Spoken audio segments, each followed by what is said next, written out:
తదుపరి కుంభరాశి. కుంభరాశి వారికి ఈ వారం చాలా అనుకూలంగా ఉంది.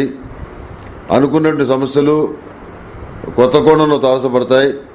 వాటిని జాగ్రత్తగా పరిష్కరించుకోగలుగుతారు. సంతకాలు చేసేటప్పుడు తగిన జాగ్రత్తలు వహించండి.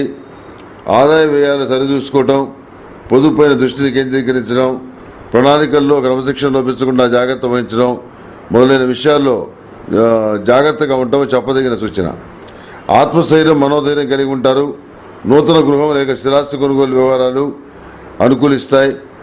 వివాహ శుభకార్యాలు చర్చనీయాంశం అవుతాయి. అవి కూడా ఒక కొలిక్కి వస్తాయి. భాగస్వామ్య వ్యాపారాలు మినహా ఇతర వ్యాపారస్తులకు మధ్యస్థం ఫలితాలు గోచరిస్తున్నాయి. విభేదించే వారితో సామరస్యంగా విడిపోతారు. మీ మాటలకు వక్ర భాష చెప్పేవాడు అధికమవుతారు. అదేవిధంగా మీ మాటకు విలువనిచ్చే వర్గం కూడా ఏర్పడతారు. అంతేకాకుండా విద్యా సంబంధమైన విషయాలు, విదేశీయాల సంబంధమైన విషయాలు సానుకూల పడతాయి. గ్రీన్ కార్డు కోసం ప్రయత్నాలు చేసే వారికి గ్రీన్ కార్డు లభిస్తుంది. చాలా విషయాల్లో మీ అంచనాలకు తగిన విధంగానే మంచి పనులు జరుగుతాయి. ఏదో విధంగా మంచి పురోగతిని సాధించాలని మీ యొక్క పట్టుదల ఏదైతే ఉందో దానికి వారం కార్యరూపం దాచగలదు. అన్ని మంచి శకునాలే గోచరిస్తున్నాయి. మేధో దక్షిణామూర్తి రూపు ధరించడం శ్రేయదాయకం. అదేవిధంగా లక్ష్మీ తామర ఒత్తులతోటి మహాలక్ష్మీదేవి దగ్గర దీపారాధన చేయడం చెప్పదగిన సూచన.